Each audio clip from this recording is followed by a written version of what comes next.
All right, let's take a look at this, shall we, guys? If the letter from the chairman's dropping, then 4.0 is definitely going live very soon. Okay. Wow. Wow. All right, letter from the chairman. Long ago, lost in the midst of time before COVID. Oh, God. It's story time with Chris. Lost in the midst of time before COVID at CitizenCon 2949, we showcased the first in-game prototype of traveling from the Stanton system to the Pyro system via a jump point. Yeah, 2019. 2019, man. I remember it well. After a much longer than anticipated development process, what was teased in 2019 becomes a reality for all players when we launch SC Alpha 4.0 to live servers as part of what we are calling the 4.0 preview. Oh, okay. It's just a preview, is it now? For the first time in our history, we will run 2 live releases in parallel. The first time in our history, we'll run 2 live releases in parallel, each with their own progress and persistence. This means you'll have the unique opportunity to choose which version you want to dive into, at least for a little while. At this stage, we both want and need the high traffic of a live release to thoroughly test server meshing and the newly refactored systems that rely on it as they go through their final paces.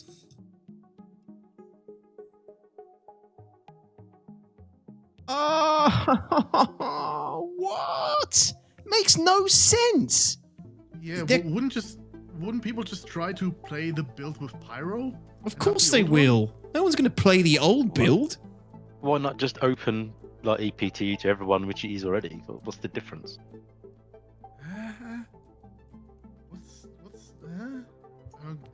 There must be. I mean, he even says that in the next paragraph. We acknowledge that we did not have time to get all the mission types working before our holiday break, which is why we have decided to temporarily support 2 parallel live tracks. Alpha 324.3 will remain available so you can play the missions and engage in game loops that are not working to our new playability standards in 4.0. Meanwhile, the 4.0 preview will also be accessible from your launcher as a second live option. If you're not interested in previewing 4.0, you can simply select 324 from the drop-down and continue enjoying the current live build. It's just a PTU, which we have right now. They've just introduced PvP and PvE servers. This may feel like our usual PTU process, but there is one key difference. By running both builds on the live environment, we can take steps to ensure that your progress on 4.0 will carry over. Our goal is for anything you do and earn in the 4.0 preview to persist without any further wipes unless something major happens, though we do not anticipate that. You gotta just rip off the band-aid and go. I can't imagine that too many people want to play the old build. Like, huh? No one's gonna be wanting to play 324 because they know a wipe's coming. Isn't a wipe coming with... Yeah, I mean, whatever they do on 324 isn't going to carry over to 4.0. That said, it's important to note that progress made in 324 will remain tied to that version, will not transfer to 4.0. This allows us to maintain a clean slate for the new systems coming online in the 4.0 preview, ensuring a consistent and stable environment as we look to deprecate 324 in the new year. Holy crap, this is a big letter. Construction of the PvE and PvP servers are complete. At this point, all the CIG devs should wax a strip of body hair because their fear of pain and blowback is crippling. I always say, I've been saying it for months, CIG is completely unpredictable now. You cannot predict anything from this team. I never would have seen this coming. It is bizarre, Tycho. I really don't know. I can't figure out the real reason behind this, but maybe this is the real reason. 4.0 is not working to the standard they want it to be working at. Just feels really weird to call them these 2 parallel live environments. They aren't stating which missions aren't working. I'm assuming it's just something to do with the mission refactor overall, as opposed to like specific missions. Because don't forget that the mission refactor came with 4.0, where they were hooking up missions and everything to the back-end tech. So obviously something has gone wrong. Something's gone wrong where they just haven't been able to hook up the missions properly to the back end, and it's not behaving in the way that they hoped with server meshing. I don't see how it could be a negative for anyone, to be honest. It's a negative in the sense that we're not going to have this definitive cutoff point between 4.0 going live and 324. I mean, I guess If we can be guaranteed that there's not going to be wipes in 4.0, then it's no problem at all. I just feel a little bit dubious now that that might not be the case. If they're running these builds simultaneously and they're not confident in 4.0, what if there could still be wipes and things? That's all people want. People want assurances that when they're playing on 4.0, whatever they're doing, once they reach that live point, it's not going to be reset and they're going to lose what they've done. That's what everybody's waiting for. That's what everybody's excited about. It's being able to play on 4.0 on a brand new, fresh, wiped build with all the new content. Although the danger of wipes is always there, right? Well, yeah, I know. What patch it is. But also, running them both simultaneously is going to affect the performance of both as well, I'd assume. I know they're saying no wipes, Dark Force, but doesn't mean anything, really. As you navigate through Stanton and Pyro, you are now also navigating seamlessly through a mesh of servers that encompasses the entire game. Each planet, landing zone, or other major station is now covered by different game servers. Thanks to this tech, server boundaries are effectively invisible, even at our high levels of fidelity, ensuring smooth, uninterrupted gameplay. This means that server performance, playability, and overall health are now local to each of the nodes in the server mesh. Even dreaded server crashes are now localized to those regions, with players in other areas of space or on planets unaffected. It also means improved performance as each server is simulating fewer entities, resulting in more responsiveness and allowing the game we are striving to create to finally shine through its content. 4.0 is not just 324.3 with server meshing, it also includes a lot of new content. With the addition of Pyro, we have further pushed our reputation system to include 2 competing mission chains that allow you to align with either headhunters or citizens for prosperity. This means that areas that were previously neutral become hostile or friendly depending on your choice. This decision will become even more important next year as we start to put a greater focus on storytelling inside the verse. We've also introduced contested zones within the major stations in Pyro, each heavily manned by a gang faction, Fire Rats, Horizon, or Xenothreat.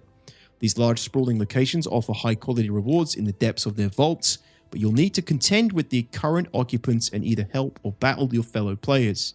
They're also home to the mysterious Pyro amalgamated component boards, which some say can lead to even greater rewards. This type of content is an important milestone as we start to introduce different ways of players to progress in the game, with reputation and physical rewards being something we aim to push even further in future patches. 2025, a focus on playability. As we jump into the new year, our primary focus across our Star Citizen teams is clear: improving playability. Our drive for playability surrounds 3 critical areas: performance, stability, and content. We understand that the live environment must be far more reliable and consistent, and we are determined to deliver on this. The sentiment many of you have shared, and one we wholeheartedly agree with, is that if the current game as it stands today ran smoothly with fewer obstacles and bugs, it would provide an unparalleled experience.